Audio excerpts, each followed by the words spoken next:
What happens when knowledge must outlast the moment it first appears?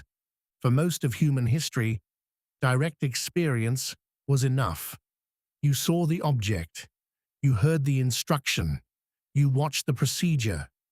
But once societies began keeping records that had to travel across distance, persist through time, or pass between different hands, something changed. Raw memory and immediate presence were no longer sufficient.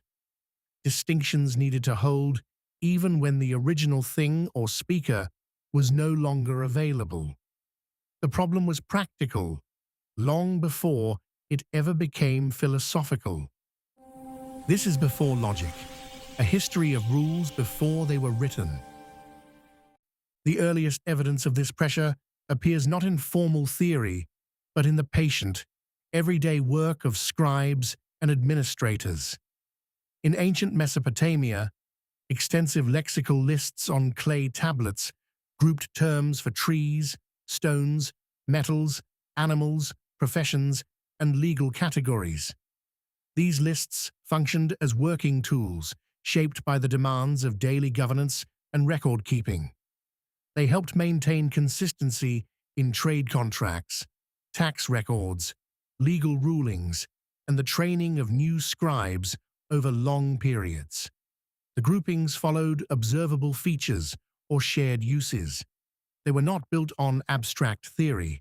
They persisted because they could be copied, applied, and reused with acceptable consistency across generations, often with only minor adjustments as circumstances evolved and new materials or categories entered the record. A similar structure appears in Egyptian medical papyri. Symptoms, conditions, and corresponding treatments were organized into ordered sequences. This allowed remedies to be applied repeatedly with a degree of reliability, even by practitioners who had never witnessed the original case. These were functional arrangements, shaped by the steady demand for repeatable results in healing and diagnosis. Their stability did not depend on universal proof, but on continued usefulness within ongoing medical practice. Greek thought brought this structural problem into clearer focus. In certain dialogues associated with Plato, a method of division appears. A broader class is separated into narrower kinds according to perceived boundaries. This process relies on careful language and conceptual distinction rather than symbolic notation. Here, classification moves beyond simple administration. It becomes a way of positioning things more precisely inside an ordered conceptual structure, allowing questions to be framed with greater clarity and precision. Aristotle gave this effort a more systematic form. In the categories, he identified 10 basic ways in which anything could be spoken of: substance, quantity, quality, relation, place, time, position, state, action, and affection. These were not arbitrary labels. They defined the conditions under which statements could be formed at all. Without some stable arrangement of this kind, even simple propositions risked losing their reference. Terms had to point to classes that remained sufficiently fixed if reasoning was to proceed with any reliability. At this point, classification reveals its deeper function. It does more than organize what is already known. It supplies the basic units from which further thought can be built. Once an item belongs to a recognized class, certain properties can travel across multiple instances. Similarities become workable. Differences can be drawn more precisely. Hierarchies, inclusions, and exclusions take on operational meaning. This quiet efficiency lets larger bodies of material be handled without restarting from scratch each time. Yet every such arrangement also involves selection and omission. It highlights some features while leaving others in shadow. A scheme built for medicine looks different from one built for law or philosophical analysis. The same object can sit inside several overlapping structures depending on the demand of the moment. What appears orderly from one angle can look incomplete or distorting from another. Surviving records show that early classifications were often revised, contested, or left only partially reconciled as new information appeared or practical needs shifted. Other traditions approach the same underlying constraint through different forms. In ancient China, systems associated with the I Ching placed greater emphasis on patterns of relation and transformation rather than fixed groupings. In South Asian intellectual traditions, structured classification appeared in grammar, medicine, and philosophical debate, often with careful rigor.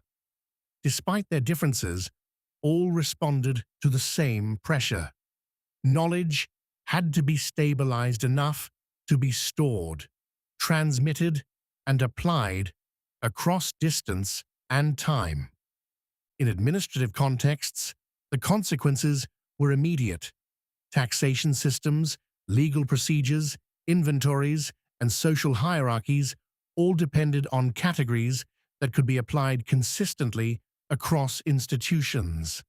A misplaced distinction was not merely conceptual. It could produce real errors in distribution, judgment, or control. Here, classification carried genuine operational force. This is why classification sits before formal logic in such a foundational way. Any system of inference depends on terms that refer to relatively stable domains. Before one can ask whether a conclusion follows from premises, there must be a durable way of identifying what kind of thing is under discussion. Classification provides that background stability. It forms the architecture within which statements can be constructed and evaluated. At the same time, the historical record shows these early systems were rarely complete or fully coherent. Boundaries could remain unclear. Exceptions accumulated. Different schemes often existed side by side without full reconciliation. A structure could stabilize knowledge for a time while also preserving ambiguity. It became usable before it became fully coherent. As the volume and complexity of recorded material grew, these limitations became more visible. Objects and phenomena no longer fit neatly. Simple arrangement alone was no longer enough. More explicit methods were needed to determine how statements relate, when one assertion supports another, and how contradictions should be handled. Classification, therefore, occupies a foundational but incomplete position in the development of reasoning. It supplies the rooms, the boundaries, and the corridors inside which later forms of reasoning could operate. It makes sustained comparison possible and gives thought something solid to stand on. Without this underlying architecture, the more explicit systems that followed would have had no stable ground on which to build. Long before formal proofs appeared, systems already had to decide what would count as belonging to the same kind of thing. That decision created the conditions under which reasoning could later be stabilized and extended. In the next episode, we will examine Stoic logic and the development of conditional inference, and how reasoning began to shift from the classification of things to the formal relation between statements.